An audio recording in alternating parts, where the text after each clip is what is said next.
Hi friends, my name is host Eric. I'm the host of Talking with Famous People. And today I'm discussing the Club ENTP Conundrum, for lack of a better word.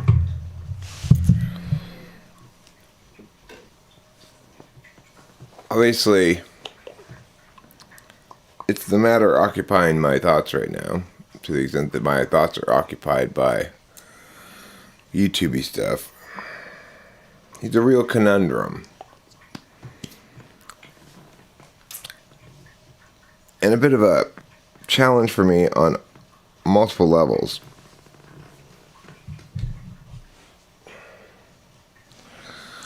And what I mean by that is, I like the guy a lot. You know, he says he says very nice things to me. I'm not particularly subject to flattery, but I believe him entirely when he says he's a relatively long-time consumer of my media and quite a fan of it and stuff, and enthusiastic about what I have to say, etc. I appreciate his apparently genuine positive regard for what I'm doing. And now this is a Talking with Famous People shirt. When I got these shirts, I had no idea at all that I would ever be using a green screen. And it just so happened that I not only got these shirts made in green, but I got them made in exactly green screen green. Which is, you know, it's like, look at the color of green here. It's exactly the same as the green screen. So that was really an unfortunate habit. There's no way I can blame myself for it, because it never occurred to me that I might be using a green screen at some point, and the green's not a great color for a t-shirt, you know. And I have other green shirts that are a different color of green that don't match this perfectly, but you know, it's just one of those things where it's like, oh yeah, Eric, why'd you have to get this color of green? I just liked the color of green, the green and yellow. I just thought that's a good color combination for my channel, green and yellow. It's the same as Delilah's high school colors.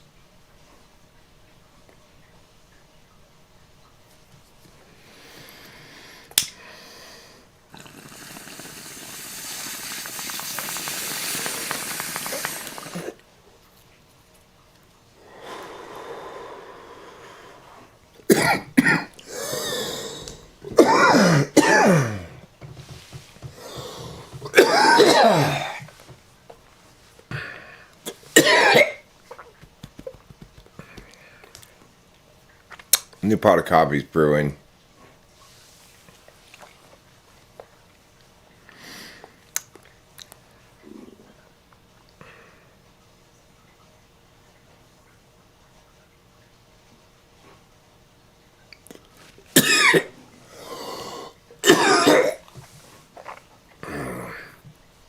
That bong rip didn't settle well.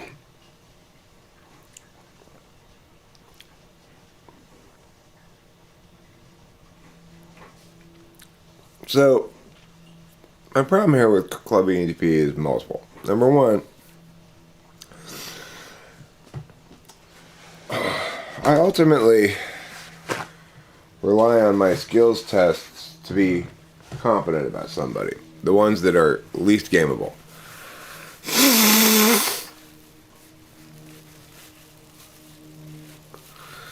Well,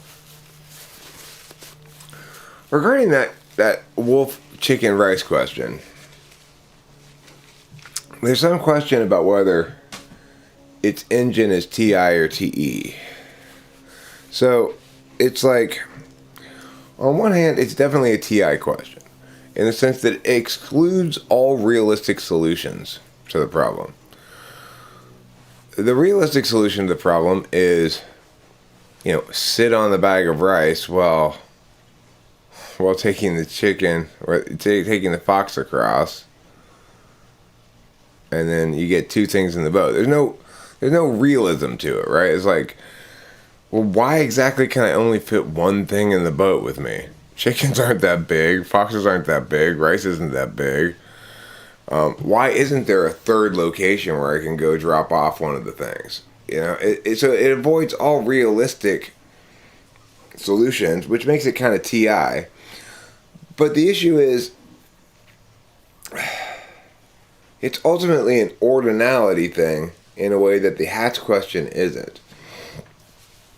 The Hatch question asks you to go into the minds of the characters and know what they knew based on the preceding piece of information.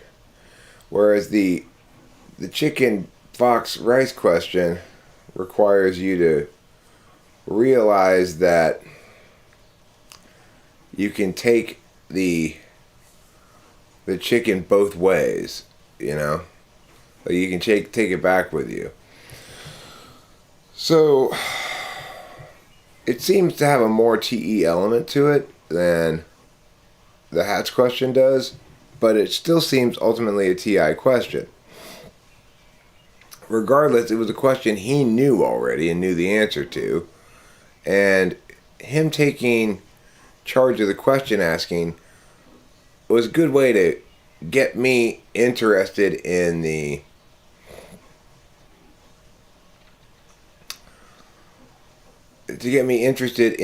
conversation and stuff, and to have fun with the conversation. But it's not a good way. It's not a good way to make sure I've got him typed right.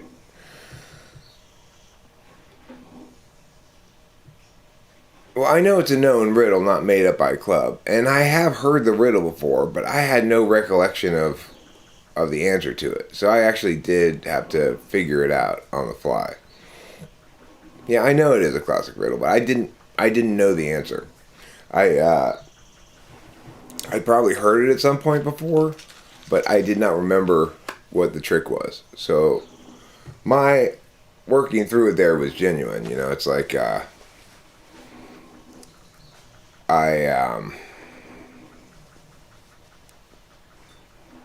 didn't know the answer. I needed the help that he provided. I might have figured it out eventually, but I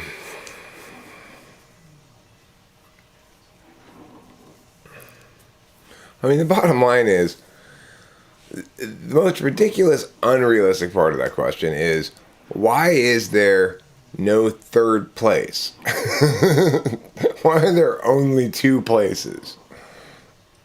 In what way is the world ever like that? There's always a third place.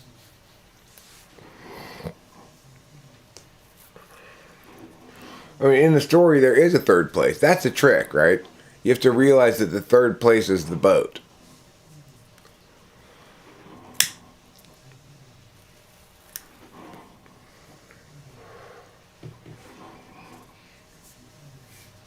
So, even if we were to understand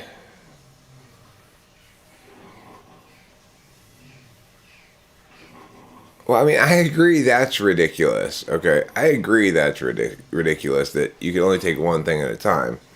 But at least we can imagine a hyper-regulated boat company that's got this rule in place you have to follow for liability reasons that makes no sense at all, right? At least we can conceive of that.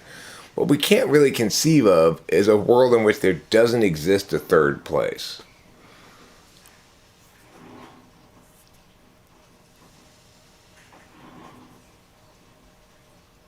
He's a good dude. There's no doubt that he's a good dude, okay? I like him a lot. I appreciate the extent to which he at least poured on the FE value onto me. And I think it was authentic, too. I don't think he was just blowing smoke up my ass. And yet, at the same time, no, I agree with you, Bubble Puppy. My take on him is he's either an ESFP or an ENFP.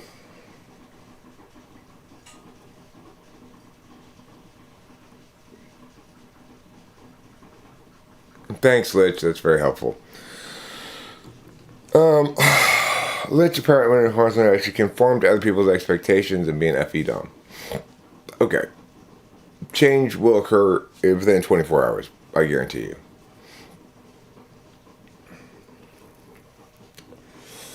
But, here's the other thing.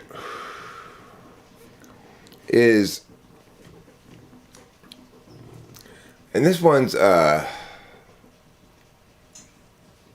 more challenging thing to express exactly, but so I don't feel as though he's trotting on my territory at all. If he were an ENTP, I think I'd feel some sense of like, we're playing the same position on this team, competing for first string, But, like, I don't find... He directs a lot of his energy towards comedy stuff, and so do I, right?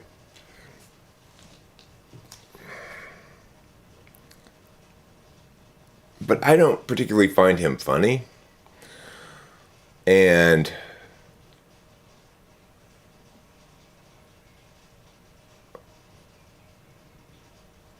Well, okay. Let me just talk the words I'm going to say and stop worrying about being so diplomatic about everything. When I was first done with that, Octavio, the thing is, I got kind of finagled away from testing anything meaningfully. And so I'm mad at myself on that. Because it's like... I don't know. I don't have good test results to tell you. He could be an SE dom, he could be an NE dom, he could be... I don't know. But when we were done, and I was still assuming he was an ENTP, I was chatting with Rachel, my thoughts were, well, you know what, that actually makes me feel pretty damn good, because... And I attribute it to being more polished with YouTube, having more years into YouTube. That basically, I thought, okay, cool, he's an ENTP, so it's not just that I'm an ENTP, I'm a particularly good ENTP. It's basically what I concluded afterwards. Was like,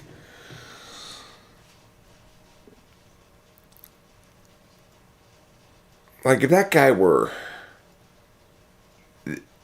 given what he's doing, he has the potential in theory to make me feel very hatery, competitive,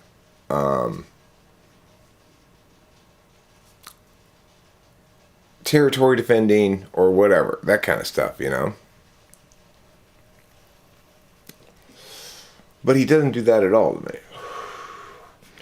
In other words, he kind of does the opposite, which is to say, he's doing comedy stuff, I'm doing comedy stuff. I at least perceive mine as much better. And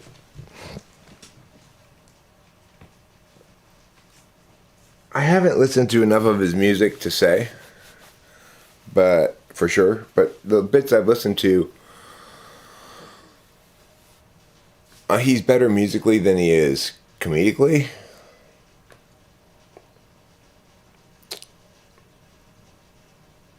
And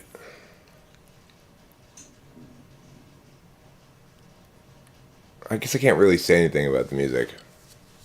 I'm no genius in that area either,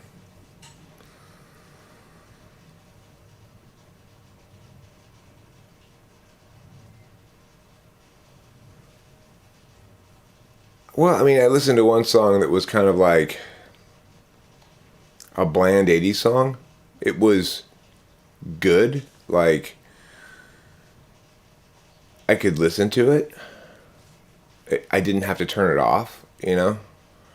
But it wasn't good in the sense that I was like, wow, you know? It was well mixed. It was, he knows what he's doing. There's no doubt that he knows what he's doing musically. More than he knows what he's doing comedically. I mean, I respect his competency in music for sure. I don't necessarily like his songs to the extent that they're going to make my playlist or anything, but he's very competent musically.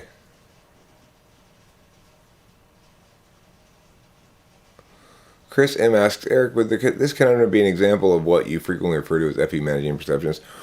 Well, no, that's not the conundrum, but that's what makes making this video a choice rather than just an occurrence. So it's like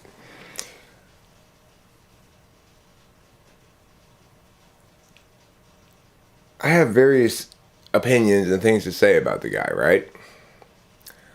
And I like him, and I like his positivity, and I like his positivity about me. And I'm not susceptible particularly to flattery, but I am susceptible to feeling like genuinely gratified when I think somebody's genuinely giving me props. So obviously those people I'm fonder of than those who shit on me. Needless to say. So the issue isn't here so much managing perceptions as it is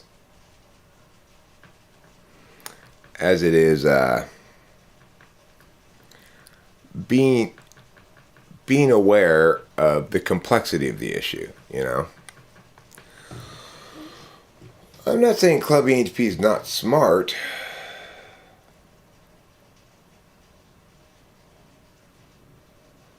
I'm saying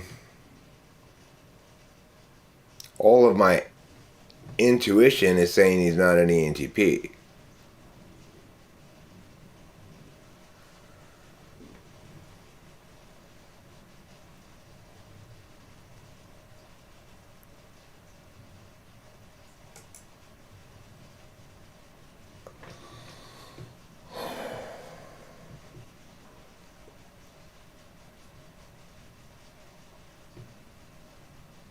What interview question? It looked from the chat conversations he was going in with the mindset of being interviewed.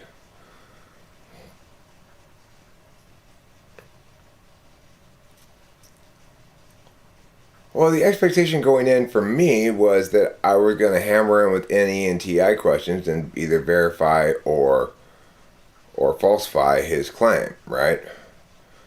But it didn't end up rolling like that. No, he's not that meta. I mean, I think it's possible Ash, he might be an ESFP, but probably ENFP, but I don't know.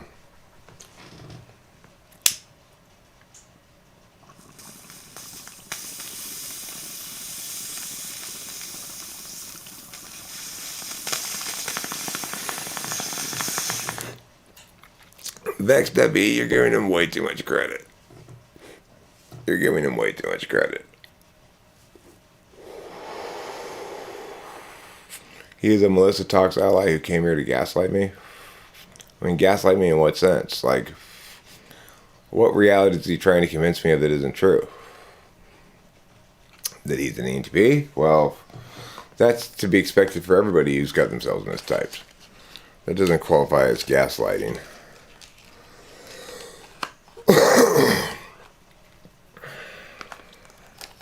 He doesn't seem like he has the aesthetic sense of an ESFP. I mean, I agree. I would say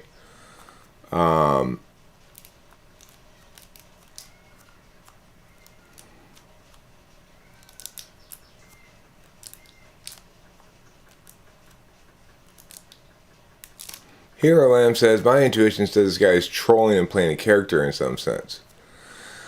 I mean, I think he is playing a character in some sense, but I don't think he's trolling. Which is to say, I don't think he views his public persona as anything other than how one does a public persona. You know, to suggest that he's trolling,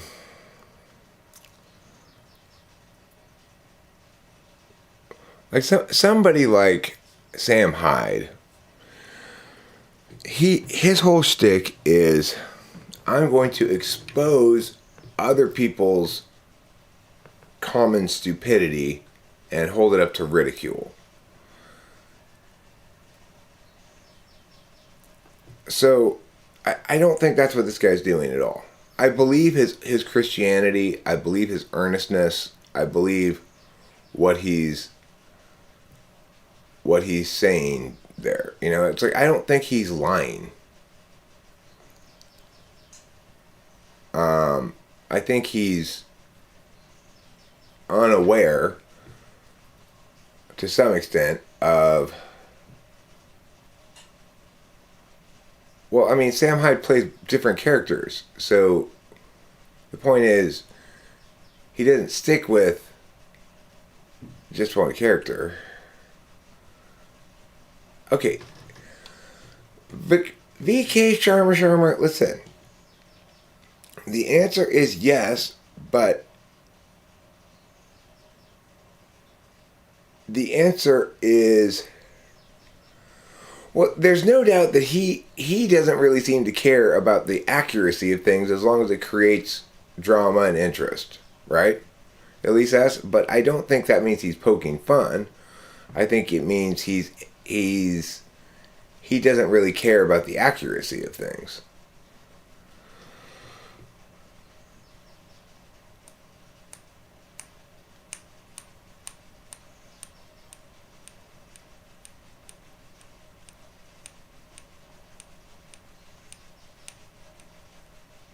Jonathan Basanti, what you're saying there makes perfectly good sense as well. He says, I don't think he's lying. I think he's probably also ENTP. I think he was doing the usual shtick for the format of an interview like he normally does.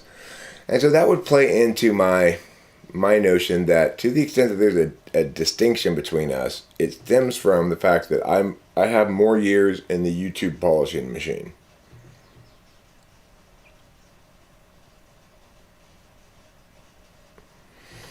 I mean, I think you're giving him too much credit there, at least S. If something is kitchen over the top, what you're really saying is it's failing aesthetically. You can't fail aesthetically purposefully. It's just failure.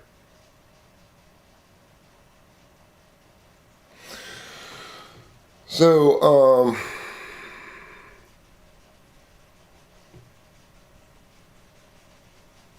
I am not your mom, okay? VK Sharma.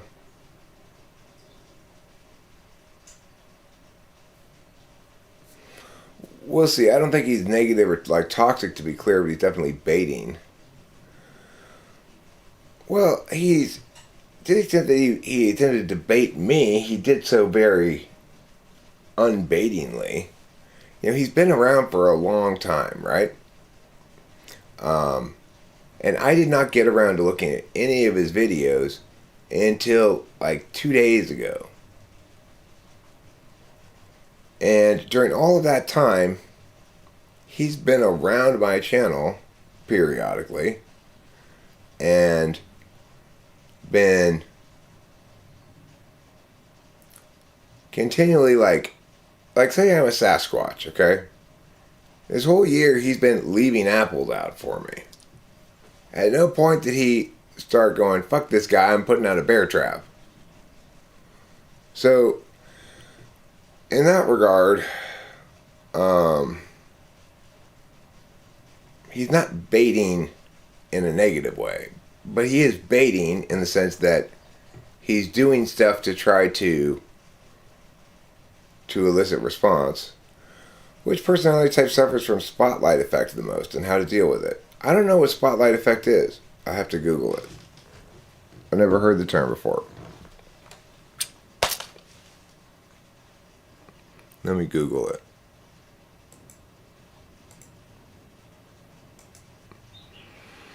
Spotlight effect. The spotlight effect is a term used by social psychologists to refer to the tendency we have to overestimate how much other people notice about us. In other words, we tend to think there's a spotlight on us at all times, highlighting all of our mistakes and flaws for the world to see. Well, I mean, that may be true in general terms, but it's not true for me.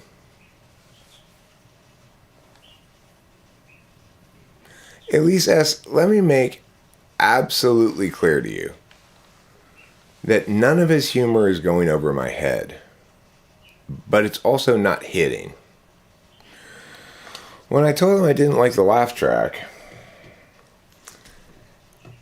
what I was trying to do there, and it didn't get received as this at all, is to indicate to him, I can't even really tell if you're funny at all, because the laugh track precludes me from engaging in your material directly.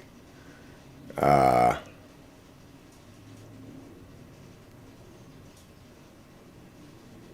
in other words, it's distracting to me.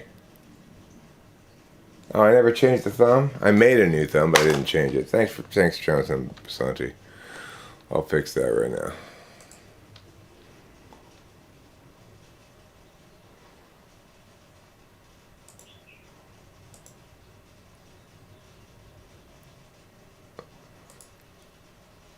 Wait.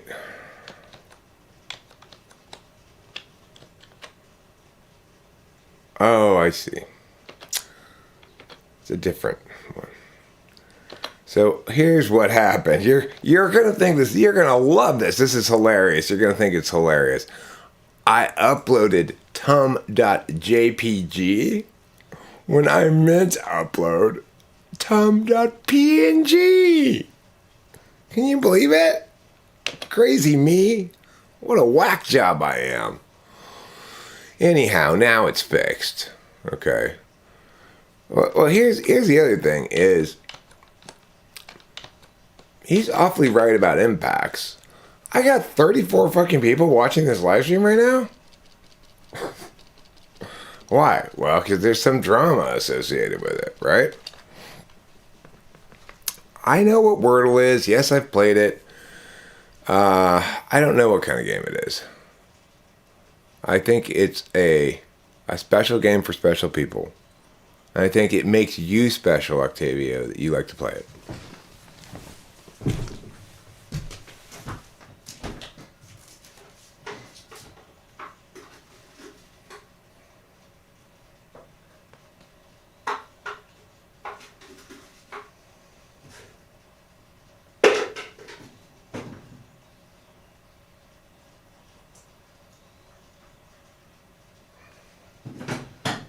I mean, I guess now that I think about it while making myself this cup of coffee,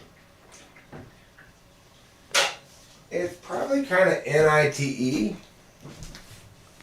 NITE seems like the best answer to your question about Wordle.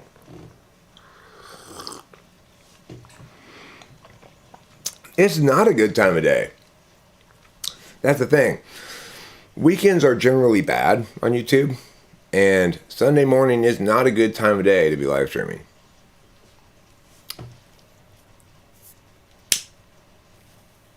Well, he brings a lot of FE. So that's the other thing. His FE seems a lot less selfish than mine. Even though he's also wants to be the center of attention.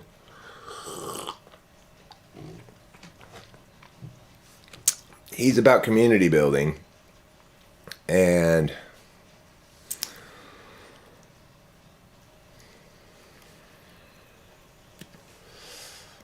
now, see, the other thing to remember is this, though. I do believe his Christian thing is authentic. And that could explain a lot, you know? He seems to be more hardcore Christian than me. In other words, it doesn't come out. No, it does seem less selfish. Because if you watch that video, you'll note how much buttering up of me there is, okay? Now, the reason I say that's FE is because regardless of how it plays as a media object, FE is an interface function, and so it's most comfortable interfacing with the person in front of you. I mean, I think it's demonstrative in FE, perhaps, right? So it's like demonstrative FE is going to result, it's going to default to that kind of thing when it believes its tool function is not enough.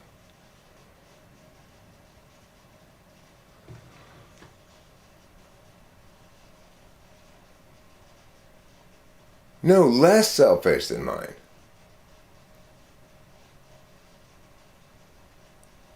No, I was saying his FE was less selfish than mine. If I was saying it was more selfish than mine, then I either misspoke or I don't know. What I mean to say is that his FE is less selfish than mine because he's giving me a lot of praise and I'm not giving him any praise.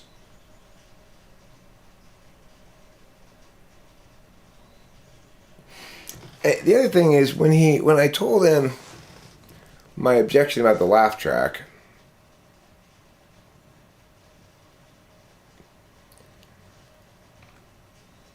okay, that's not good NIFE. You're right, MJ. It's good SIFE. His experience of the interface in the moment was such that he managed to avoid, if this interpretation is correct, that he managed to avoid having meow exposed about him. So you're looking at it from an NI perspective, but FE occurs in real time via as well, you know. So there's a lot of examples of people whose FE is better than mine, and yet they're a lot less popular or well known than I am. MJ, your FE is better than mine, but I am out here in the FE trenches, whereas you're just managing, you're back there being an FE general, right?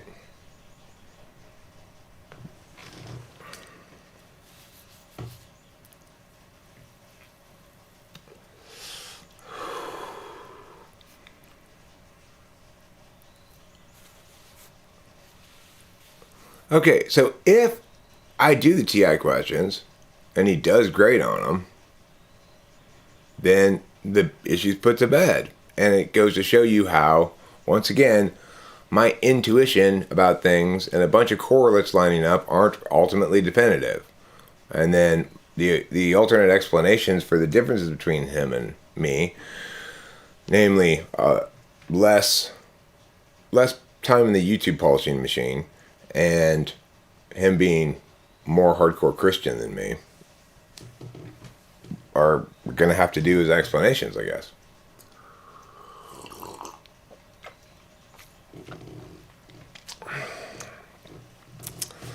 I mean, Vexed FE, you're worried a lot more about tricks than I am. It doesn't matter what tricks he's got going on in his head or whatever, even if he is full of tricks. Well, he won't be able to study them. There's over 300 different forms that you can use with syllogistic logic. I'm not trying to up him on Christianity.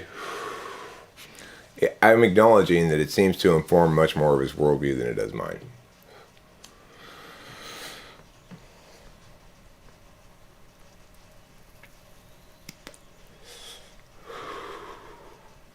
So the reason he won't be able to study in Winterbird is because I can always go like this.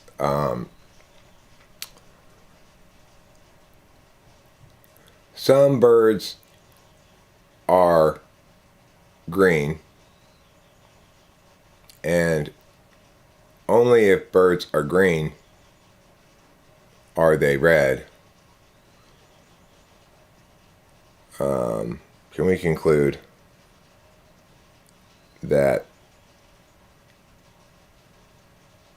some birds are red? And the answer is yes, because only if it's biconditional.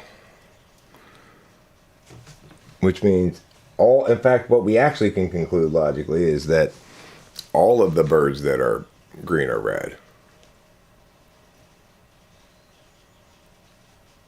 So I can go, no penguins like cheese, I like cheese, therefore I'm not a penguin. I can go, no penguins like cheese, I don't like cheese, therefore I am not a penguin. I can go, no penguins like cheese, some ducks like cheese.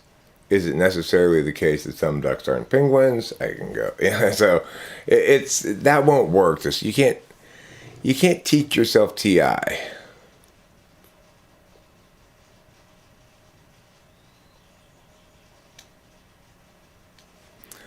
Well,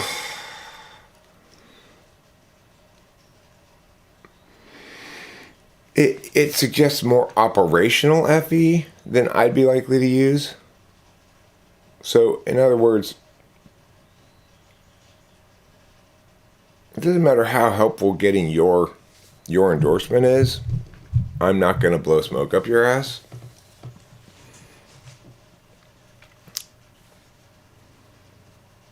But see, he might not be blowing smoke up my ass. He might genuinely feel that positively about me.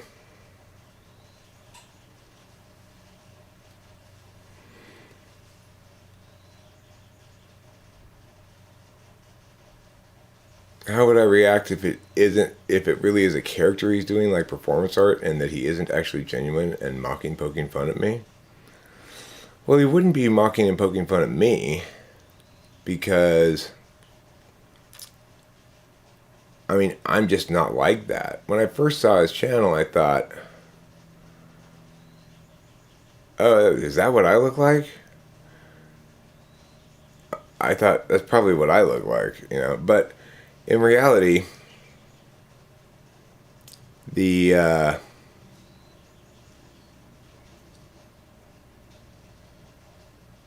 that was kind of a tricky question, Jeremiah Fix. That was relying on the logic definitions of if and only if, and not the colloquial definitions of it. And colloquially, only if, it doesn't imply that one of them necessarily, but in conditional logic it does. So, in other words, if and only if A then B means that every time something's B, it's also A. And the other thing is, if he were trolling and attempting to make fun of me, he would have been at it for a full year before I got around to noticing. So he's really got a lot invested in trying to make fun of me, and he's doing so unsuccessfully. Because there's an absence, from what I can see, of philosophy / argumentational stuff /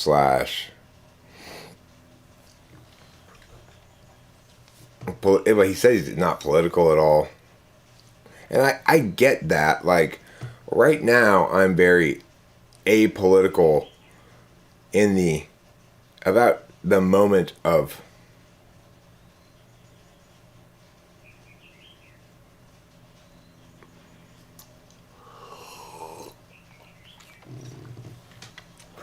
the political. I'm not engaged in the political moment very much right now, but I have very clear and well defined and well articulated broad political understandings that I think are important.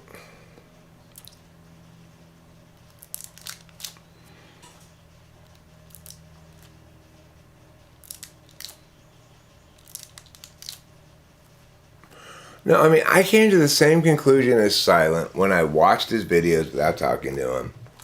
And then when I watched the video of me talking to him, I didn't notice it though when I was talking to him. So obviously that's you might say this is a good example of how FE third NI fifth works in ways that are different than the INFJ. I don't doubt that Rachel noticed all of the stuff that MJ is talking about as I was talking to him. But I was in real-time FE mode and NE mode and not in NIFE mode, you know. What was interesting, I thought, in the premiere was Master Bobby's engagement with the topic. So he interpreted, when I was trying to do my job at the beginning and test him, as me not letting my guard down yet, and that I was closed up and he was open. So it's like whatever Club ENTP was doing, it works entirely on Master Bobby. Because if you're just evaluating a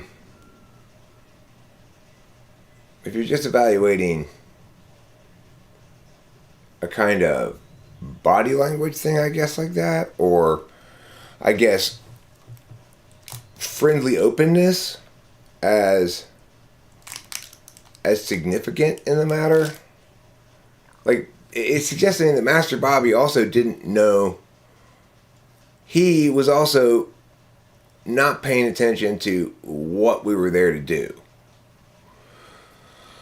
I mean, there's no doubt that he's got SI somewhere 4 or 5, not 7. He's not an ENFJ.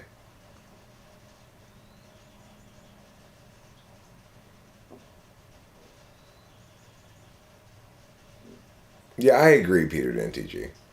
I probably wouldn't use that question. Winterbird asks, can not adhering to the premise of a typing session you agreed to be assigned TI polar? No, I don't think so. It's very easy for either NE or SE DOMs to get caught up talking about whatever and lose track of why they're talking about things. Yeah, well, he's definitely not an INTP, obviously. And that's why he's...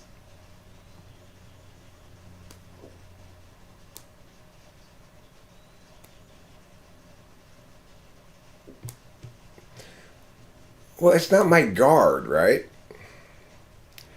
When he said I let my guard down, or you're saying I let my guard down, what's really happened there was this.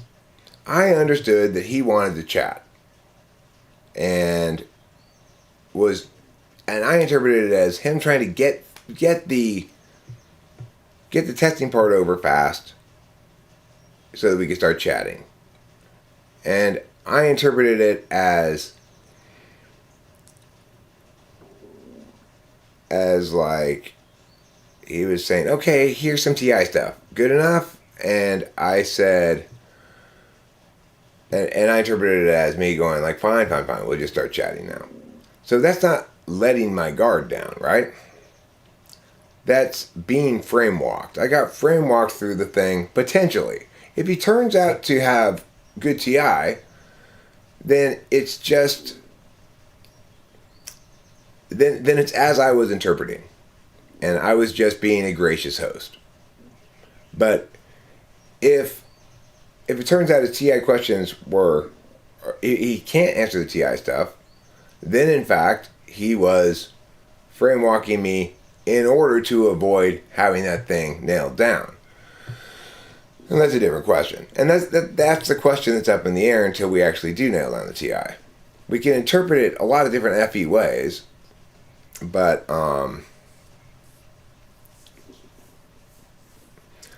I mean, the thing is, yes, Moonfei, we can come up with lots of possible explanations to explain the differences that we're seeing in terms of affect and correlate. And that's possibly part of the explanation once we determine what his TI actually is.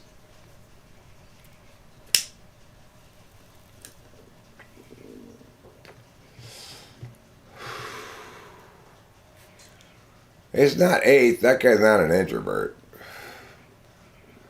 I just want to stress that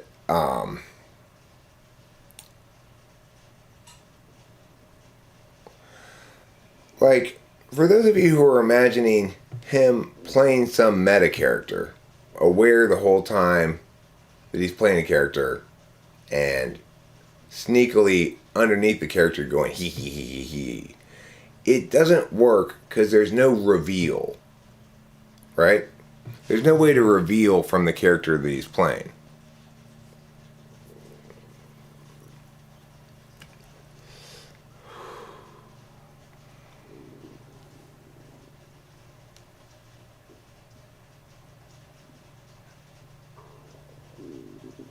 That's how you tell the difference between TI or not. TI is sharp, knifing you.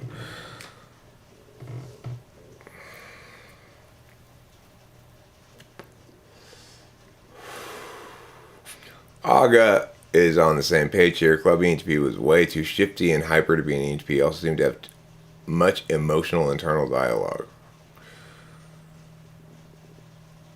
Okay, but as a genre of humor, Elise asks, for it to play as humor at all, there has to be a reveal, right? In other words, if there's no reveal to the audience that you're not the character you're playing, then it's missing a critical element, right? So whatever character you're playing has to deviate from a norm that your audience understands, at least, even if the party that's being fucked with doesn't understand it. And that's what's absent in this.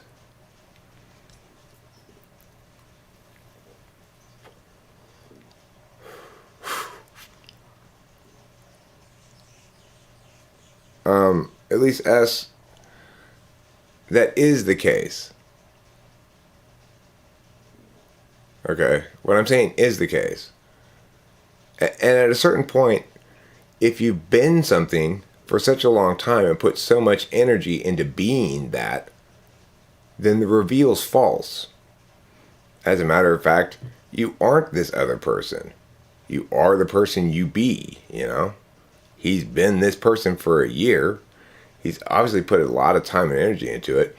His reaction to my critiquing the laugh track was very telling. He said, do you know how people don't know how much time I put into this? I put 120 hours into making these things because blah, blah, blah, blah, blah.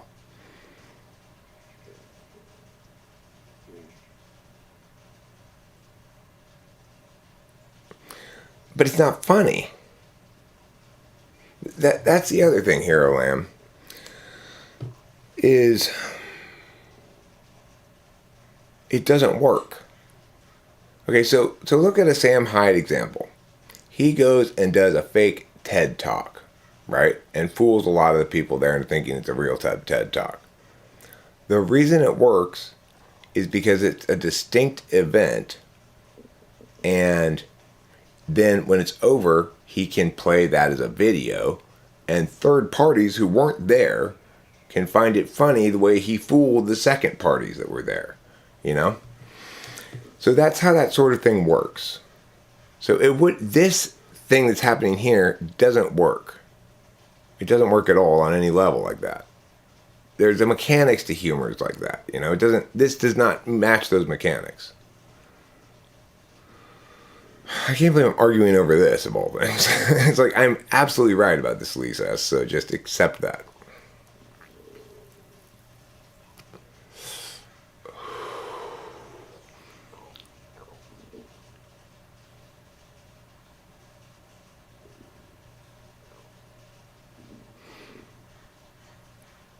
And the thing is, if you're Sam Hyde and you're doing that TED Talk thing, there's actually a point being made, too, whether it's funny or not. The point is, people believe all kinds of bullshit, no matter how ridiculous the words are, because they're paying attention to other things like body language, etc. And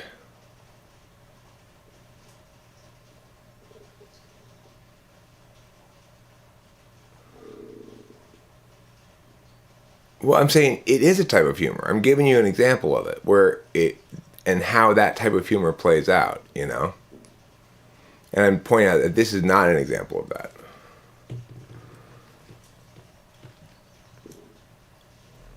This can't be an example of that for a variety of reasons.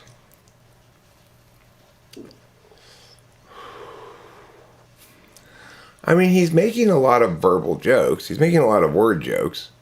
But from my mind, they aren't hitting.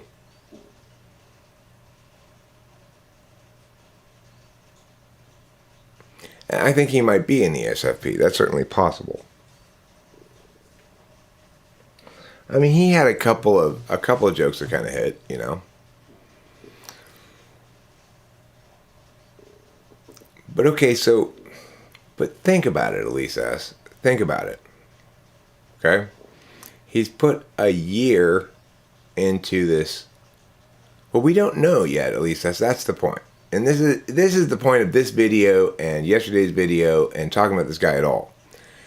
Is all of us have to recognize. I did say, yeah, he had a couple of jokes that hit. I liked the one where he made fun of me looking older than him. I thought that was funny. And there was one other that I thought hit. But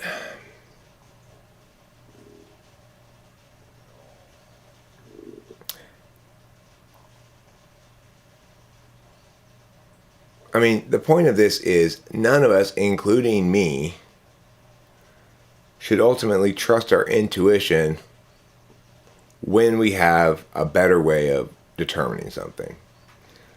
Because even in IDOMs, their intuition is intuiting about available data. And sometimes you have to push to pull the hidden data out because you can't intuit it.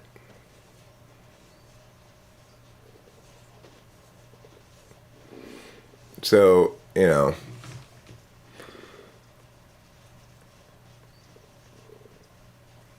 and the other thing Elise says is, if you're going to try to do some sort of meta joke like that and be that committed to it,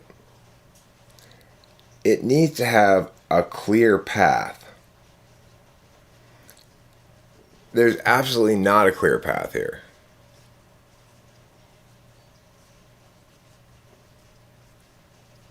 Like right now?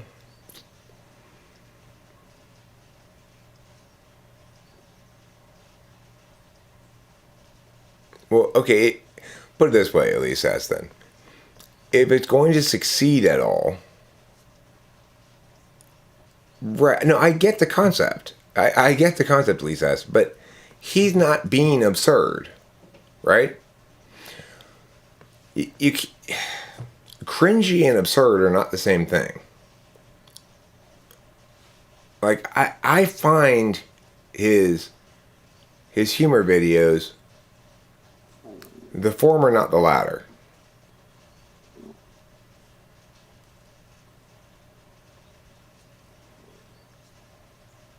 Yeah, I agree with you, Rain. That's possible too.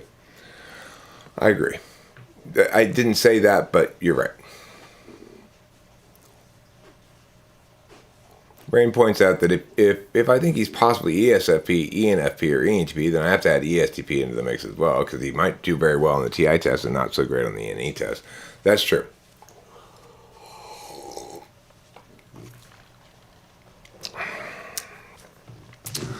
I mean, obviously, it's more comfortable for me to say and to feel like I need to not trust my intuition too much than it is for an NI-DOM to say or feel that.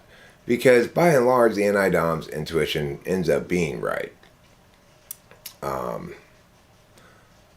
Like, for example, here's a really good example of of SI defeating NE and me, and NE fifth kicking in Rachel in conjunction with FE tool. Okay? We went to the toy store the other day, which is well, I do think he feels positively about it, at least us, because he did make clear that basically all media coverage is good media coverage, and that he likes the idea that this generates views for everybody, and that his ultimate goal is to make money and to be successful. He did indicate those things. But remember, what you're trying to attribute to him is a level of meta that if he is attempting it, he's doing a terrible job of it.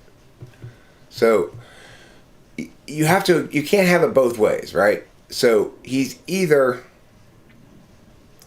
I feel very confident we can eliminate ENFJ. Okay, so then what you're saying is he's doing a very terrible job of Sam Hyde type stuff. No, it's not that I don't like the humor. I'm saying regardless of whether I like it, I'm good judging at whether it's done well or not, okay? And what's required to do it well. So you can disagree with me, at least S, but you can't have it both ways, okay? I acknowledge it's a type of humor. We've used Sam Hyde as a good example. We know how that type of humor works when Sam Hyde does it, and we know that he's not doing it well because it fails to meet certain mechanical requirements. So let's not argue about this stupid point any further, okay? No, I'm not the god of all comedy, okay? I'm not, that's true. But anybody can tell the difference between a symphony and a jackhammer. I don't have to be a music expert to tell that, okay? So let's not lie to ourselves.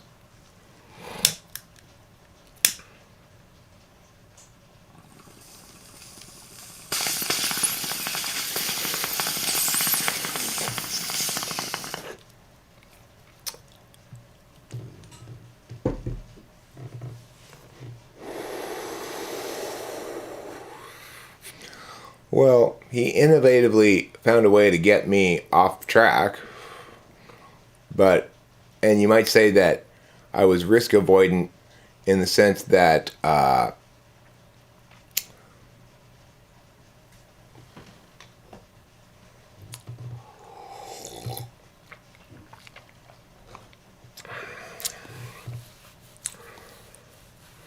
whatever. I want to finish my thought.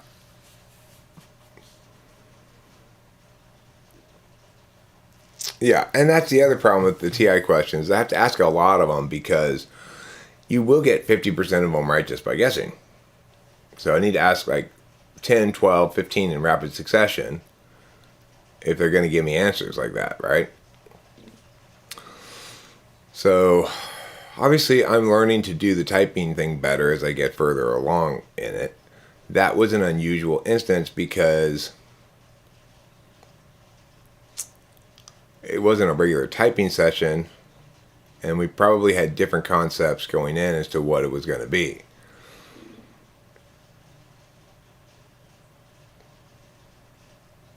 And here's the other thing Elise says. If he's being absurdist, we're not a community of people here anyway who's susceptible to being fooled. So it's true he got through that while frame-walking me, right? I didn't follow my process like Aga says. But it's not true that this is over and he gets to have a big laugh about it, right? But at least listen to what I'm saying. Try to listen, okay? So Sam Hyde's kind of humor, or that kind of humor, works well when you're dealing with dumb people. But I'm not a dumb person. And ultimately, the reason if he were doing that, it would fail is because at some point I'm going to say, okay, stop acting and be honest with me for a second. After all, I'm dealing with him as an authentic, honest human being. So if he continues to persist in that sort of deceptive self-representation in the face of me saying, okay, I'm calling you on it now, open up and be honest. No, I get it. Andre, listen, nobody needs to tell me that how to do the thing. I recognize what I did wrong. I recognize what happened. It's never going to happen again. There's zero chance of it. No, but listen to me, Elise S. I will tell you to listen because you're clearly not listening. So let's imagine that you are right. The reason he's doing it badly then is because what's going to happen is I'm going to say to him, all right, here, I'm being honest and direct with you here. I'm trying to deal with you as an honest human being. You've engaged my time under the pretenses of being an honest human being yourself. I know that, Rain. I said that already.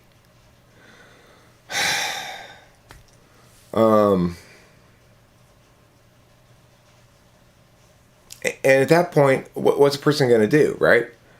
So it's like, what happens to Sam Hyde in that fake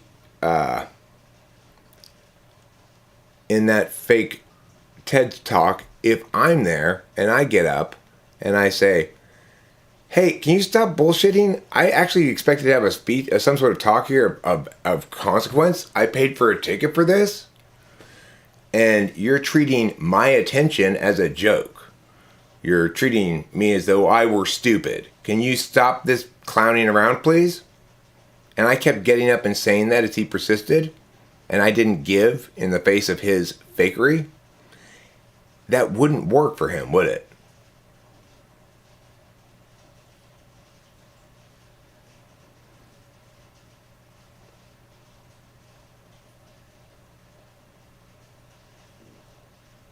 No, Rain, I specifically said I need to ask a bunch of them because if I don't ask a bunch of them with those kind of questions, you automatically get 50% right just by guessing. I said fucking exactly that. So, no. God.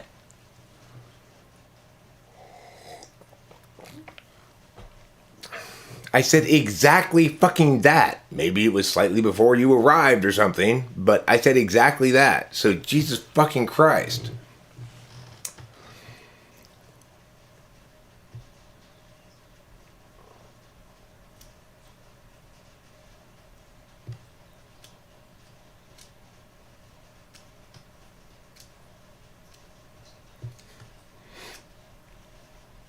Silent, I think we can confirm from her answer.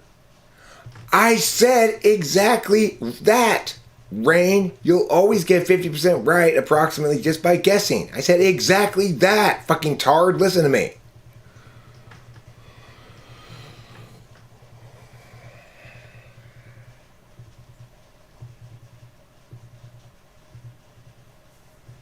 Jesus Christ. It may have been before it may have been shortly before you arrived here, but I said exactly that. I said I need to ask a bunch of them, and if he gets them all right, or almost all right, then I can confirm he's got a good TI, because you'll get 50% right just by guessing. That's exactly what the fuck I said.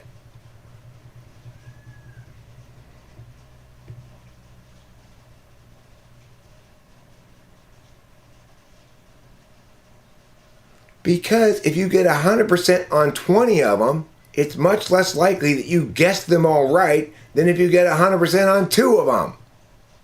Doy.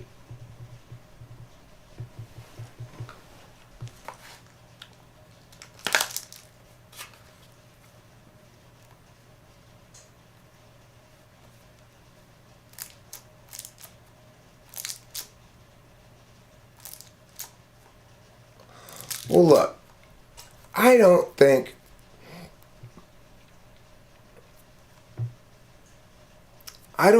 either of us was executing particularly a plan of attack. It's possible he was consciously he's aware of his TI weakness and was consciously avoiding it. It's possible. I think it's more likely He was acting on instinct, and I was acting on instinct. And my instinct was that this guy wants to move past the assessment part and get into casual chatting, right? And I was happy to go along with that. So, in that regard, he controlled the frame, but he didn't steal it. So, I was okay with that overarching frame that we're going to do the testing, resolve the matter, and then chat. And we both operated under that frame. This is one interpretation, okay? But my FE allowed him to move past the testing into the conversation part way too soon. Or, if you want to afford him a more self-aware and dishonest kind of perception, then he well knows and is conscious of the fact that he's TI polar before coming in and successfully maneuvered me away from establishing it. In that case, he stole the frame, which is to say there was sort of an implicit agreement that the frame was to type him and then chat, but the real frame for him was something different.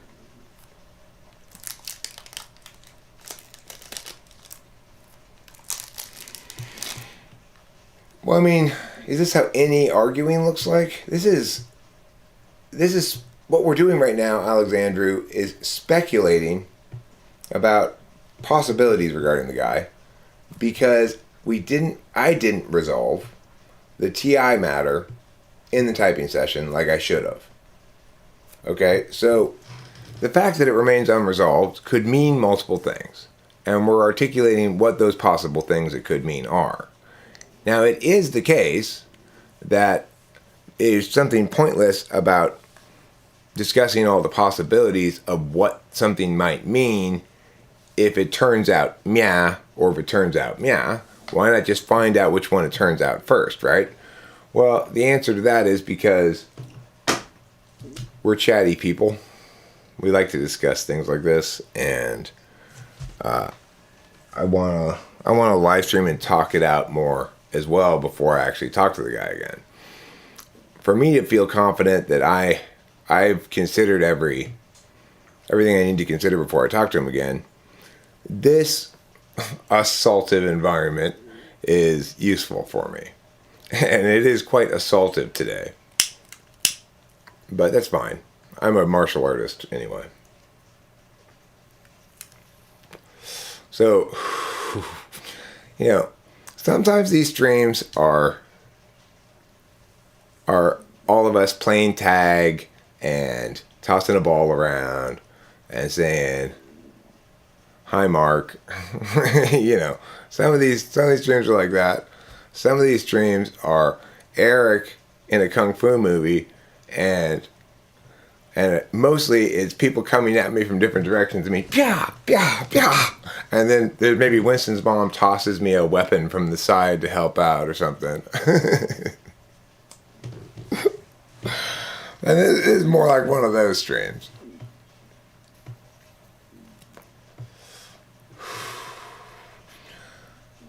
Do I think he turned on his backgrounds to throw me off? It certainly is possible.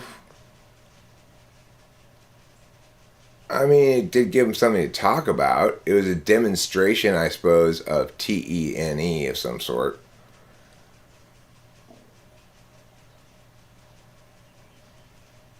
Alright, so Alexandru says the guy looked like he was putting on a show in the video. Right, well, and that's the thing that, that's the thing that makes it an interesting topic is there are a lot of indications that he was playing a character, but I think it's a character that he plays on a regular basis in life, not just for this project. The implication of him being super meta and aware and calculating is indication that he acts differently in his regular life, and this is all just an act on YouTube. I don't think that's the case. Okay, so Moonfei, he kind of insisted on Zoom, um, which was fine. It turned out fine because he was right that he had it set up so that I could easily enough record it on my end as well, and I did, and so it worked out fine.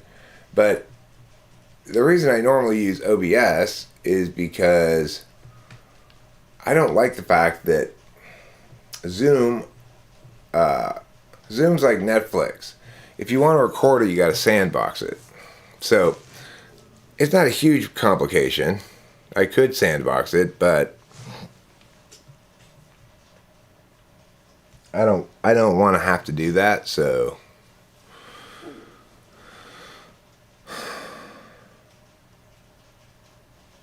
I mean,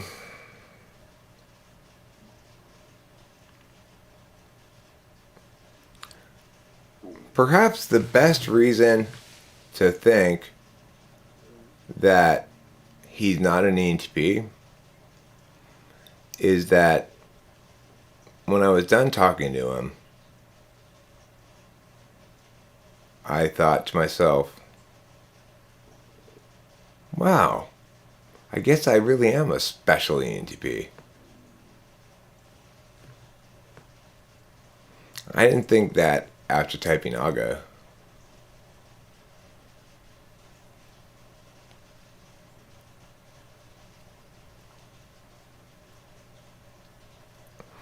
I agree with Self Help Lounge, who says, I believe that while playing a character, he's being genuinely himself while playing it, and any trickery of that is inconsistent, not made to fool Eric.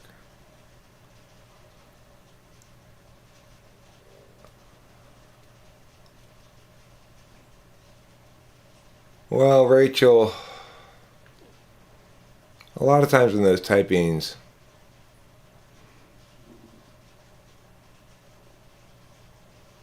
I'm bulldozing on ahead, and the best you can do is give me that look of, are you sure?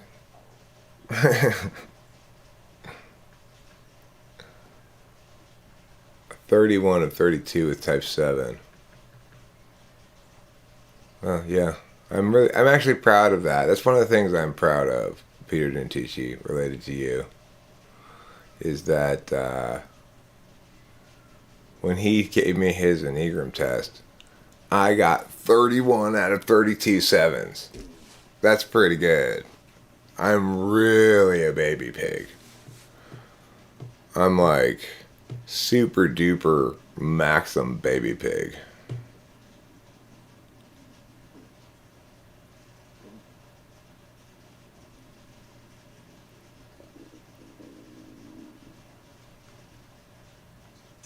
Well, yeah, I like to control the frame, but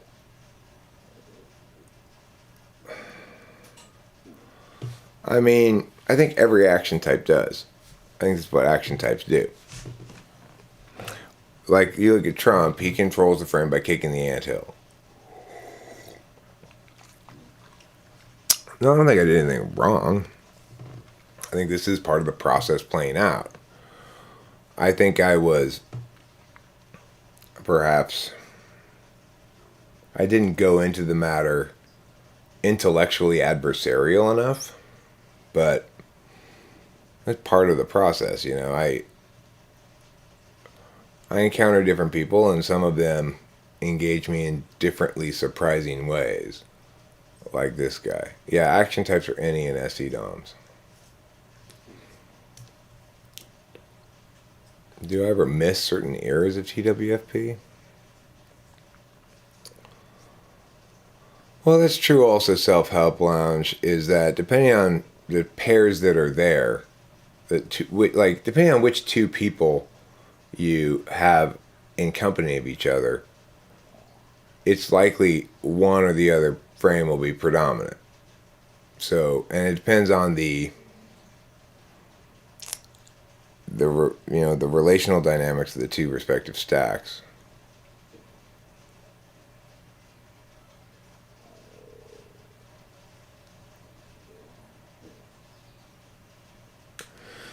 The other thing is, the way he talked about his creative endeavors, his artistic history and such, his setup, his studio, it sounds much more TE than the way I've got going around. But ultimately, it's not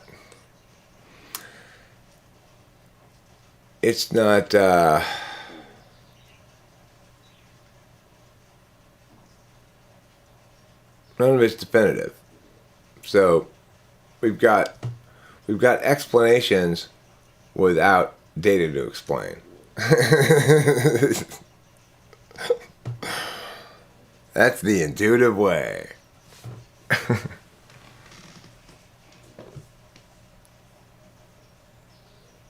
I am out of cigarettes.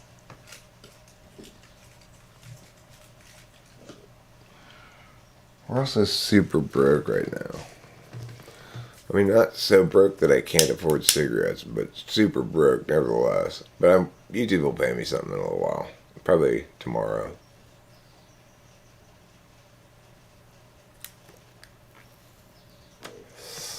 Aga, you got a point.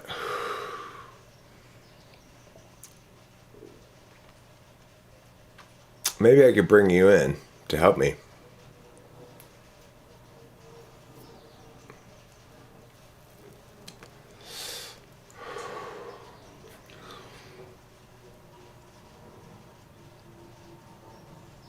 You know, it's like if you're trying to get your doctorate, right?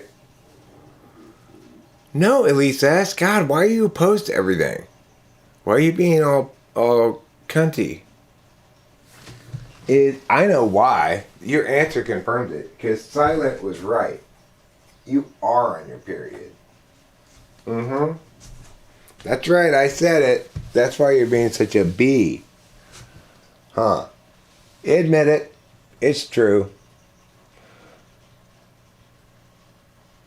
No, it's not petty. What makes it petty? This is YouTube. It's something interesting to talk about.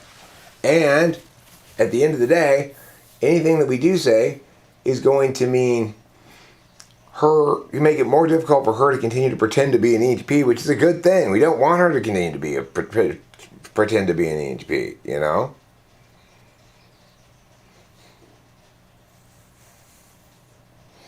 Well, I mean, the point is, I would never have thought that or brought it up, Elise asked. But when somebody else brought it up, you didn't make a point that, no, you're not, or that that's not cool to reduce a woman to her period. Your point was, you don't know how bad it is. So, I mean, what do you want me to say? Right? I'm never one to say to any woman, you're on your period. But you made it such that probably is true. Right? I agree it was inappropriate for him to bring it up. I wouldn't have brought it up. I wouldn't have said that. It never occurred to me. Right? But since it did occur in the chat, my commenting on it is not unacceptable. No, you're the one being nasty, Elise S. Don't lie to yourself and others, please. It's not okay. So do go away until you get your honesty back. I gotta poo. Jesus Christ. What is up with everybody today?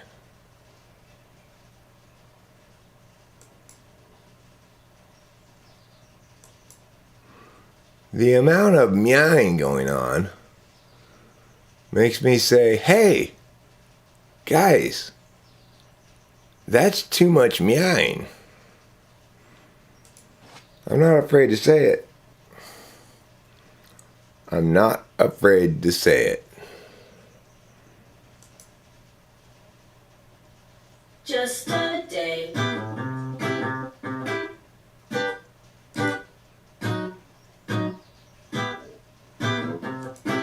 To work more. When Hours shorten your days, making you work in different ways. When it's gray, cool like this, it's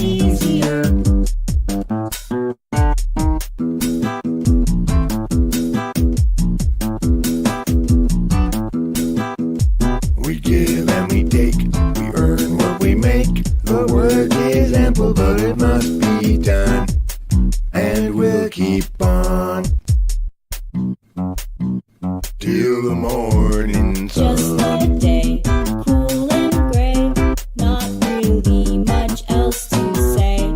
I'm outside, enough night to work more. Winter hours, shortened days, make me work in different ways. When it's gray, cool like this, it's easier. Just a day, just a day, just a day, just a day, just a day, just a day, just a day, just a day. Winter hours, shortened days, make me work in different ways. Just a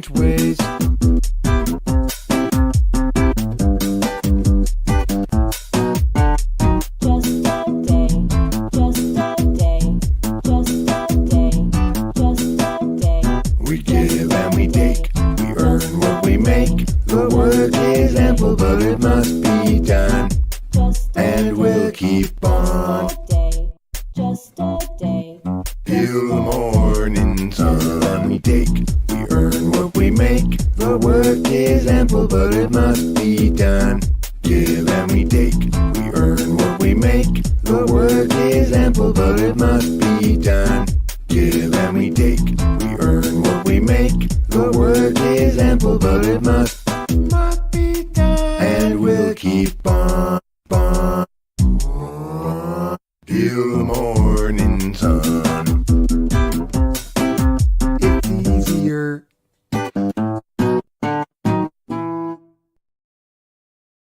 He's Gregory in disguise.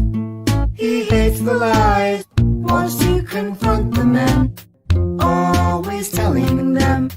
But every time he tries, they only run and hide. Again he is denied, chance to yell at them. So now he's Gregory in disguise, hands in his pockets. Now he's walking down the drive, averts his eyes. He doesn't want you guys to realize that he's Gregory in disguise, hands in his pockets. Now he's walking down the drive, averts his eyes. He doesn't want you guys to realize that bridge brings up new approach. Sneakily he'll try to encroach up on the guilty, then he'll finally get his chance to yell at them. He's Gregory in disguise, hands in his pockets. Now he's walking down the drive, averts his eyes. He doesn't want you guys to realize he's Gregory in disguise, hands in his pockets. Now he's walking down the drive, averts his eyes. He doesn't want you guys to realize that he's Gregory in disguise. He hates the lies, wants to confront the men, always telling them. But every time he tries, they only run and hide. Again he is denied, chance to yell at them. He's Gregory in disguise, hands in his pockets. Now he's walking down the drive, averts his eyes. He doesn't want you guys to realize he's Gregory in disguise, hands in his pockets. Now he's walking down the drive, averts his eyes. He doesn't want you guys to realize he's Gregory in disguise, hands in his pockets. Now he's walking down the drive, averts his eyes. He doesn't want you guys to realize he's Gregory in disguise, hands in his pockets. Now he's walking down the drive. He's Gregory.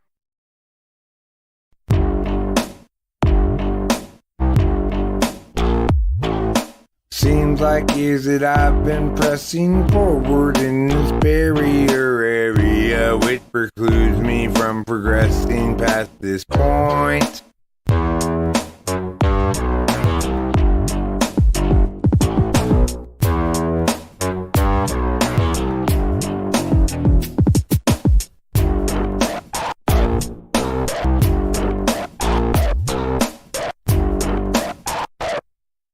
Every time I step on that, I learn just little I know about what. Every time I step on that, I learn just as little I know about what.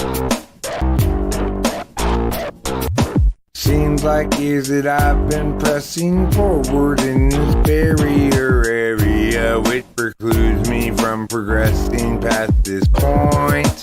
Wherefore art thou, Borneo? And wherefore were you Guam? What for did you get thorny though? Did you have another fight with mom? When so forth cometh that, and whosoever is that on its back. Every time I step on that, I learn just as little I know about what. Paranormal stuff. Every time I step on that, I learn just as little I know about what. Paranormal stuff. Every time I step on that, I learn just as little I know about paranormal stuff. It's a very cloudy day in Los Angeles. And today we run out of time. Struggles past, troubles still to come. The day is nearly done. Could someone buy us some more time?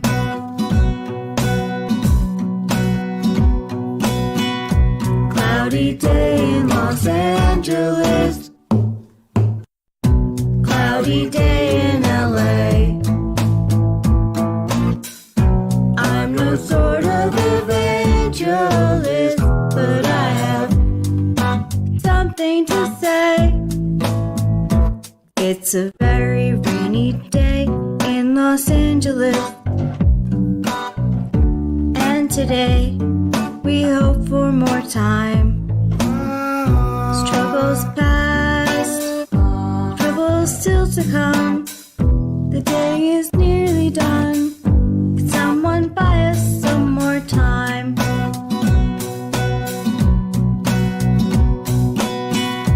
Cloudy day in Los Angeles. Cloudy day in LA. I'm no sort of evangelist, but I have something to say. Life can strangely be forgiving to those who stay awake all night. And mostly voices say to give in and try to sap your will to fight. Whether I'm supposed to be here or just be soon forgotten noise, it's sort of based on what I see here and also on what I avoid. It's a very cloudy day in Los Angeles. And today we run out of time. Struggles past, troubles still to come. The day is nearly done. Someone buy us some more time.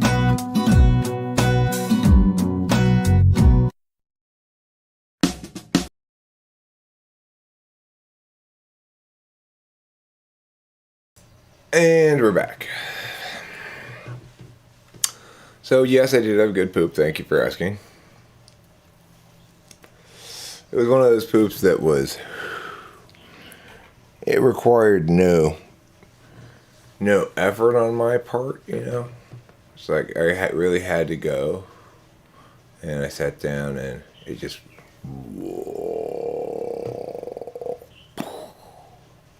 and it was done. That was it. Game over. Thanks, Moonfei11, aka Lou. Thank you, Octavia Silver, for saying that. I liked that song a lot when I made it, and Didn't get much response to it really. So that's my experience all the time. In terms of like views and stuff, I get pretty positive response to my music from you guys, which is great. I appreciate it. I don't have a lot of I have a weird relationship with my own music. I have a weird relationship with it.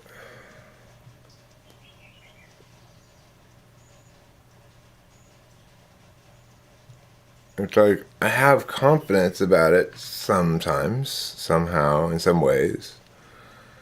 But unlike my confidence about TI things,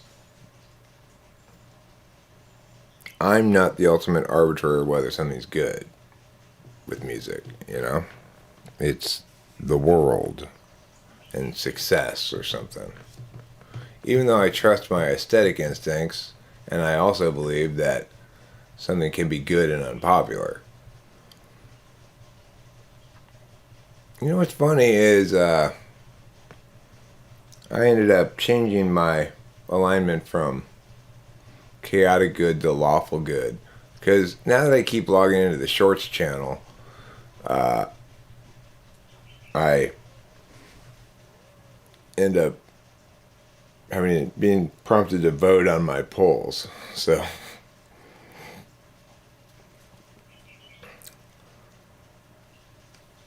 yeah, I'm lawful good. Rachel put herself as lawful good first, and I realized, why did I put chaotic good? I'm allowing the society to dictate the frame there if I put myself as chaotic good. Society views me as a chaotic good, but that's only because they have too little respect for law. And by law, I mean principle, justification, things like that, you know. Excuse me.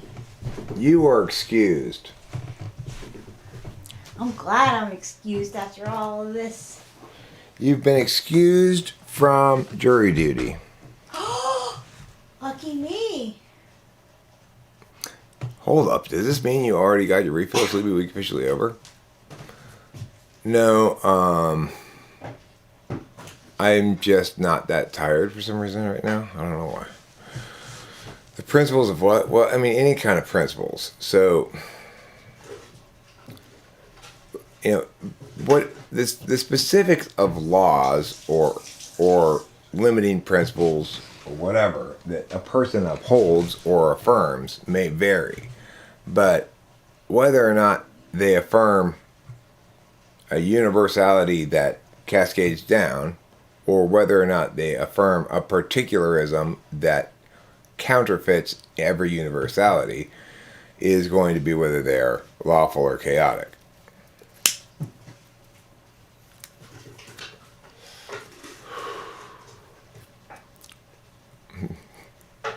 Octavia Silva, there's an ethics I can really get behind. All animals are morally right because I like them. But I'm going to add to that. All animals that I like are morally right because I like them. Possums are immoral because I don't like them. That seems fair. They're so big.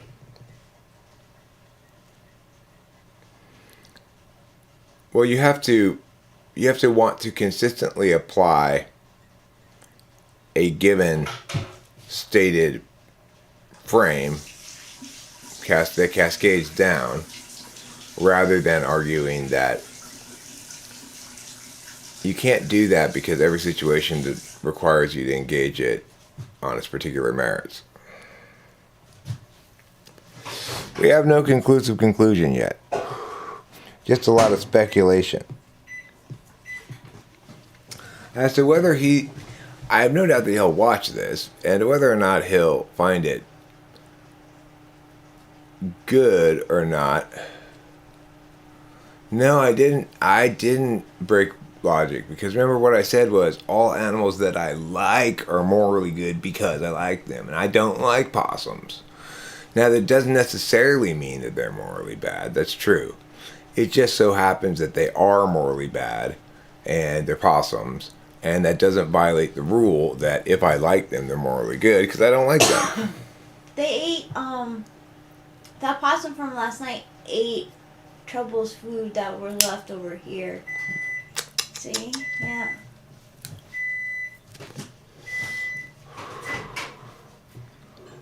They are cute. I can't believe Lady Lou thinks possums are cute. Do you think poo is perfume? Oh, thanks, Silent. I appreciate you saying so. That really, a person will really get my genuine feelings of gratitude and affection when they listen to some music that we made and say it's good and tell me they liked it. And that's, I guess that's why I'm ultimately more attracted to like being a music person than I am being a philosopher, you know? It's that with philosophy, I can know I'm right. But with music,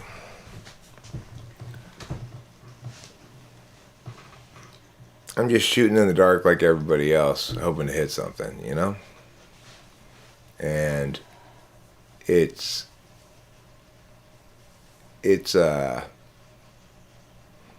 I mean, it's where the juice is for me when I manage to land on NI shit that works. Having the best arguments.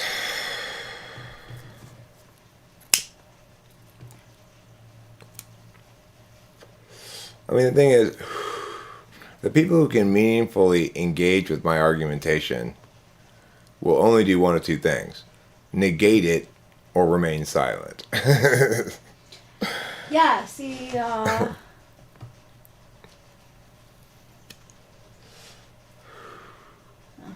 that's the difference. Is the reason I'm right about philosophy is because I'm negation proof, not because anybody affirms what I say.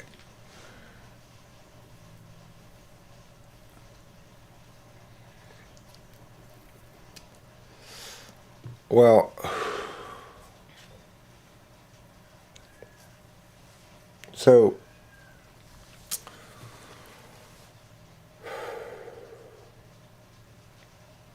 the bottom line is argumentation plays out like somebody says something, makes an affirmation, and another party either has a convincing response to that or not. If they don't have a convincing response to it, the argument stands. So the thing is,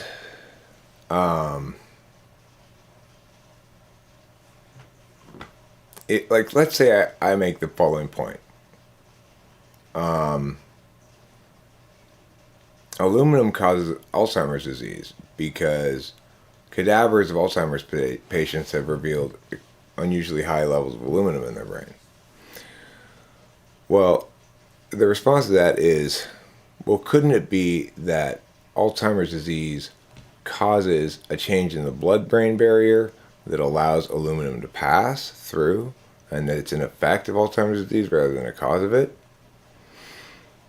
And the other person would have to acknowledge, yes, that's the case, unless they had some sort of study that said, we've shown definitively that the relationship is causal, not correlative. So if the person believes that Alzheimer's disease is caused by aluminum and makes that claim, then they're saying, I'm stating to you that you should believe this as well. And then it's open for dispute. If I negate it with the argument I made, well, can you establish that it's not the effect of it rather than the cause of it? I mean, I'll agree with you that there's a correlation between Alzheimer's and high aluminum in brains and cadavers, but you've failed to establish that it's necessarily a cause.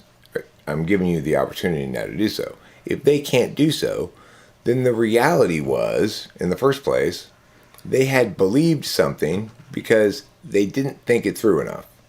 I pointed out an option that was just as possible as the one they had concluded was certain, and they then were forced to step back from their certainty and say, okay, I actually don't make that claim anymore because now I realize the same data could equally be interpreted as an effect. So in that case, we have to understand argumentation as an exchange between people. So when I say that I'm right about philosophy, what I really mean is that I'm going to win all of the exchanges between people about those matters. And for people who are fairly evaluating the question, it will be indisputable that I did win the exchange on all these matters. So the challenge we have in understanding philosophy and discourse and argumentation in general is that we think it occurs outside of people. But even when it occurs between writers, it's still occurring between people. One person could write a book, other person write a response to the book. The response could actually be negationary, or it could fail to negate. Who determines the win? Well, some parties in the world are endowed with an objectivity that stems from NI, TI, or both. TI is the removal of particularist concerns from evaluating an equation. So who determines whether somebody committed a foul in basketball? The referees. We acknowledge that there's some discretion required, and yet we also acknowledge that there are plenty of instances of fouls that are indisputable. So there's no disputing the fact that individuals are capable of making a disinterested calculus.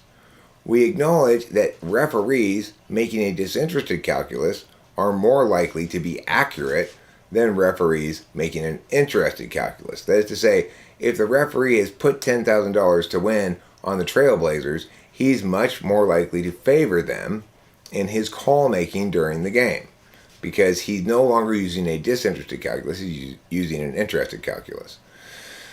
So the point is, among rational, reasonable people who are making a disinterested calculus about the arguments themselves and not about the ultimate conclusions, what they want, or anything else, it's very clear cut which arguments win and which ones don't, and why. And that's the key thing, is it's about justifications. Some whys are much more convincing than others for a variety of reasons. In the example I gave about Alzheimer's disease, the first person might be right, okay, that Alzheimer's disease is caused by aluminum. But I am definitively right that the evidence he's provided for why he's concluded that is not adequate to definitively conclude that. And that's a quality of specific to language, even though people will think it's about empirics. Namely, when he states that this causes Alzheimer's disease, that person is making an assumption about the mechanics of reality that language doesn't uphold ultimately. In other words, he's not able to better justify his claim than I'm able to better justify my claim that, in fact, Alzheimer's disease causes aluminum in the brain. Neither is more likely to be correct than the other, which is to say, neither is more able to be justified. And since he's the one making the initial claim, saying we should change our status quo understanding of we don't know what causes Alzheimer's disease into we do know and it's aluminum, we have to negate that initial claim, not because it's wrong, but because he's failed to provide adequate justification that suggests his conclusion is certain. And the reason we know that is because I provided an alternative exclusive conclusion that's just as likely based on the same piece of data.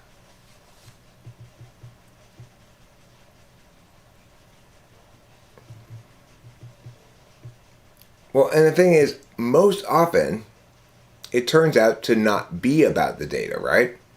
So the data is not in any dispute in that question. The data is, yes, cadavers have aluminum in their brain at higher levels.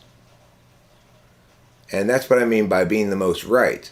I'm never going to conclude from that aluminum causes Alzheimer's disease. I'm going to conclude that there's either a causal relationship or an cause-effect relationship, because the statistical significance of the rate of aluminum in cadavers of Alzheimer's patients being much higher than that of any other population shows that there's definitely some kind of causal relationship there. But the point is, Alexandru, I'm not one party. The thing you keep ignoring it and neglecting and forgetting, one party affirms a claim. That's how a discussion begins. The party that affirms a claim has the burden of proof to affirm their claim. If they affirm it with a justification that claims to be definitive on the issue, I can falsify that by providing an alternative explanation that then puts the ball back in their court. So in other words, argumentation is an exchanging of balls in courts. It's when one person misses that you know that argument chain is over. So when I say, well, how do you know it's not an effect of it? And the person doesn't have an answer, then that argument chain is over. He may still be right about the issue. It may turn out that it was caused by, but he failed to meet the burden of proof for affirming the claim he was making at the time, so we default to negating. That doesn't mean it wasn't caused by aluminum. It means we don't conclude that it was. And because I take this approach to everything, this proper argumentational approach, that's what makes me most right. Because every time I'm wrong, I'm quick to adjust my existing things to change, to be more right. You know, it's like whenever you're right, we're right. Immediately. You know?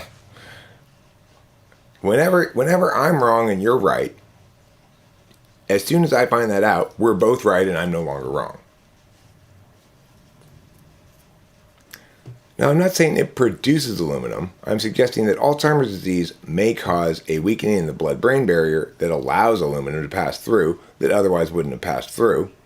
But that it's an effect of the Alzheimer's disease, not a cause.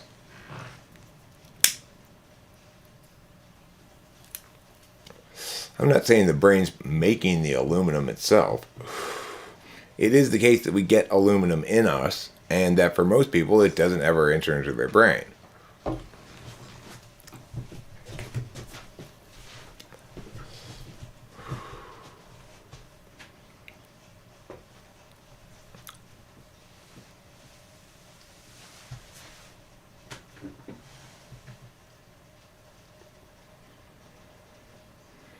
Well, right, he could be right about the thing, but have the wrong argument to prove it. So in that case, I won't resolve the issue until I encounter somebody who's got the correct argument. In other words, I get to talk to more than one person about the same thing. So Joe may not convince me that aluminum causes Alzheimer's, but Bob might, because he has the right argument. So the point is, when we remember that arguments occur between people, and that is the burden of the app to affirm, then we always are safe. In other words, I negate to uncertainty until somebody actually gives me good reason to be certain. Because the proper position for me to have, until I know the right reason to be certain, is to be uncertain. I don't get to know things that I don't have good reason to know yet. Okay, well, the other element here, Rain, in this point is that, yes, it's true the app has the burden to affirm, but it's also generally considered the case that the app has the burden to change the status quo. So, if A says the Earth is spherical, they're not changing the status quo.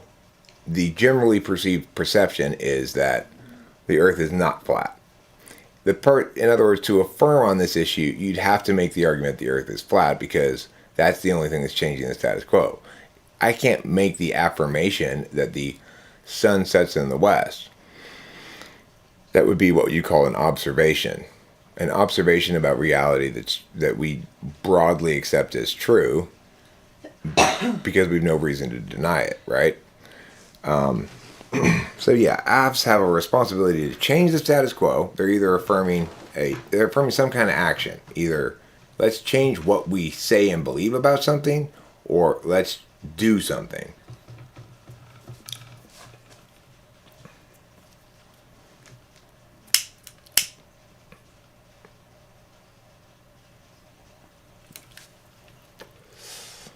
No, rightness is a process. Okay? So, in that case, the better argument is not right, okay? But the thing is, that's because you're misunderstanding what the argument's supposed to do. The argument is supposed to resolve for both people what their most reasonable position is. So the most reasonable position for both parties to hold after that argument is uncertainty, because we don't have good reason to be certain. Once we're given good reason to be certain, then the correct position is to be certain. So you're trying to exclude the people from the equation. People argue about the nature of reality, right? So back when there used to be a label on about throat cancer on cigarettes that said cigarettes cause throat cancer. That was an overreach by the people making that affirmation. What they should have said is, we have good correlative evidence that suggests that it may cause cancer. We have good evidence to show that people who smoke and drink alcohol get throat cancer at a higher rate than those who don't. Okay? It turned out that the thing that caused throat cancer was oral sex and a particular virus. Now, it also turned out that frequency of oral sex with multiple partners correlates strongly with drinking and smoking a lot. Okay? So, were the scientists right when they made their claim that cigarettes cause throat cancer? No. And was anybody right to believe the claim? No, because it was overreaching for the same reasons I'm arguing about the aluminum thing. They didn't establish adequately a causal relationship because they didn't eliminate other possible correlates that go along with drinking and smoking that might also be responsible for it.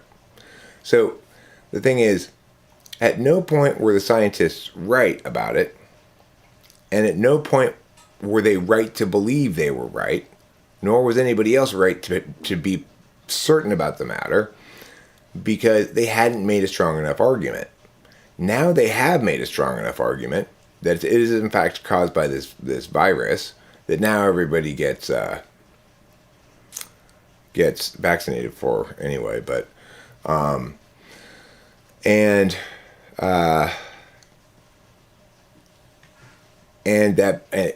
they were definitely right, because with the elimination of that virus from the general population, throat cancer rates plummeted. So the thing is, that's why the process of rightness is important. Had the scientists affirmed their claim adequately in the first place? No, they failed to meet the burden of proof. They hadn't accounted for other possible correlates that match, that could possibly be responsible for it. So, the argumentational process proved not just the better way to be right in the moment, but the better way to be right overall. But nevertheless, it's a process. So when I say I'm most right about philosophy stuff, what I mean is I'm least likely to make those kind of argumentational mistakes. And I'm least likely to affirm something that I can't justify adequately.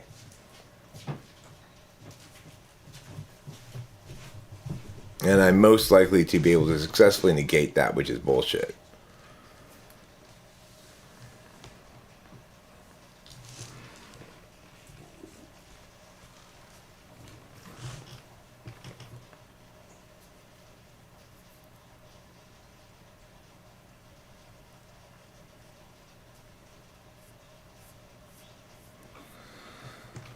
Right. Well, it doesn't really matter where the intuitive ethics come from. What matters is that at the end of the day, any kind of rationalist ethics begins at an arbitrary axiom. So that arbitrary axiom may source back to these fundamental whatevers that Jonathan Haidt is talking about, but that's irrelevant to the question of ethics, right? Because we already know all we need to know about ethics, which is it doesn't reduce past a single arbitrary axiom that we can only justify by intuitive agreement. And then all the interesting questions come after that.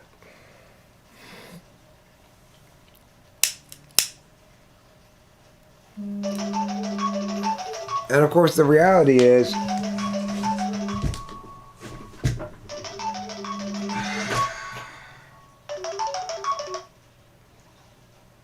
hello. Hello? Hi. Hi. So, are you home right now? Yeah, we're home. Okay, yeah, my husband actually, he's going to H Mart so he can deliver the tuition to you. And also, can you send Chloe a link? Are we scheduled for today? I don't have anything on the calendar. Oh, really? Yeah, I thought we were scheduled for today. Do you have something else? No, I don't have anything else. It's sleepy week, so I'm not really feeling super enthusiastic. But okay, what time do you want? 2 o'clock. Okay, fine. And remember we talked, and then you said you were going to ask some stuff, but mainly, it's the session that... Oh yeah, but I don't remember us determining a specific time, but that's fine. I'll put it down on the calendar right now. Okay, great. Yeah, Okay. my husband will probably go within an hour. All right, So cool. he'll call you. Yeah. All right. Thank you. Thanks, bye. Yeah, bye-bye. Well, that's good. We could use a check right now.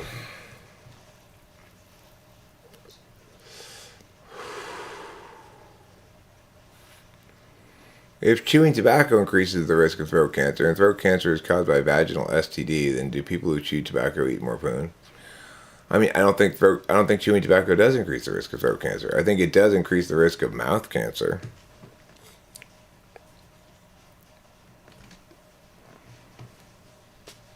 But they determined that almost all throat cancers are from the same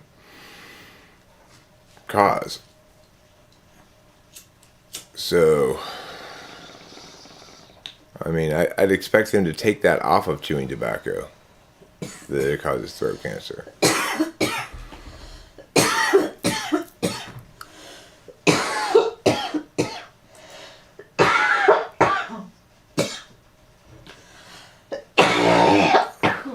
Excuse me.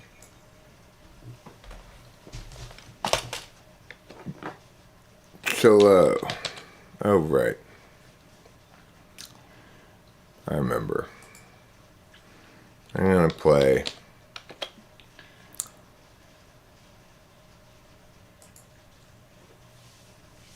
I'm going to play a little bit of psychiatrist.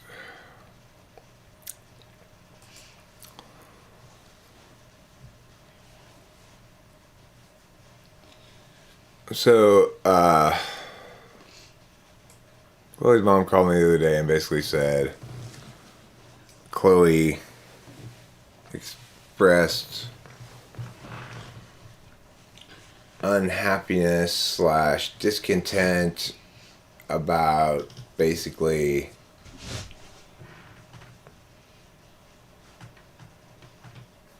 FE stuff, like how the kids in school all think of her as a smart girl who's like goody, and then but she doesn't always get A's on things, and then they're like, well, you got a B on that?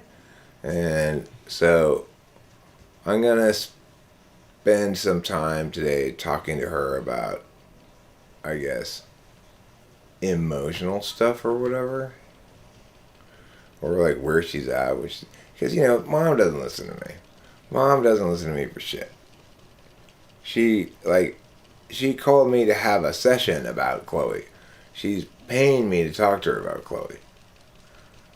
But even though, because, you know, she knows that she can just call me and talk to me anytime, and I don't expect to be paid for it. But in that particular instance, I was like, well, I got a meow clock and I got a meow clock. And she's like, well, do you have time right now? And I'm like, yeah, okay, I want to book a session. Hi, Club ENTP. We've actually transitioned from you to the topic at the moment. And so,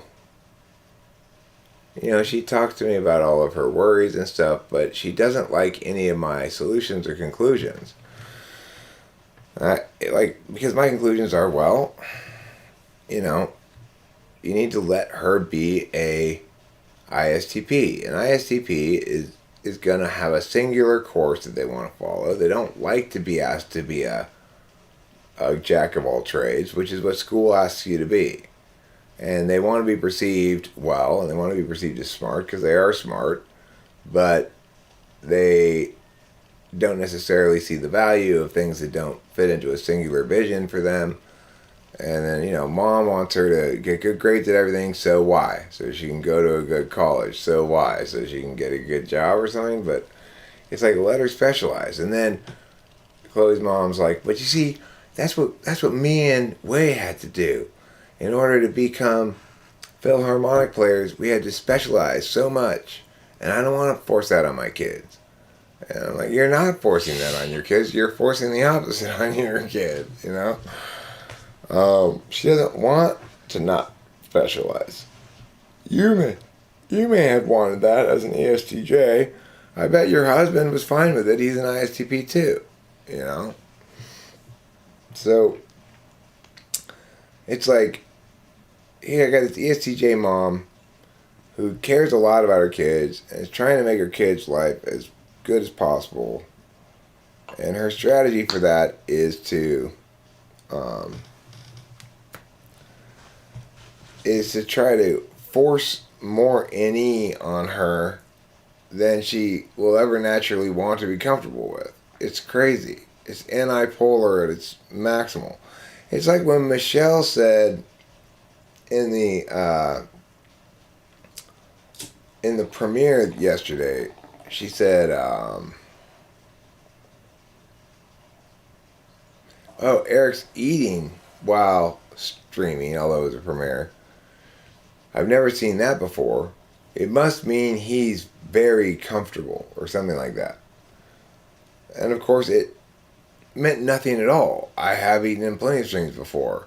People, if Rachel hands me food, I'll eat it, you know. I was more able to eat because somebody else was talking than I normally would be, but it didn't mean anything, right? But because she'd seen me plenty of times before and had not seen me eating, this change in her experiential knowledge had to mean something on a universal level. And of course, it didn't mean anything of the sort. It meant nothing either of any sort. Except that I was hungry and eating. That's all it meant, you know.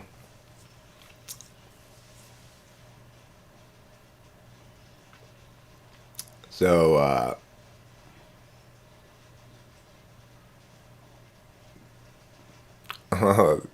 there you go. Right. So, what Club ENTP says is what I was indicating earlier is absolutely correct, is that regardless of anything else, it does create the impact that he's stated as a priority, which is drama creates interest in views.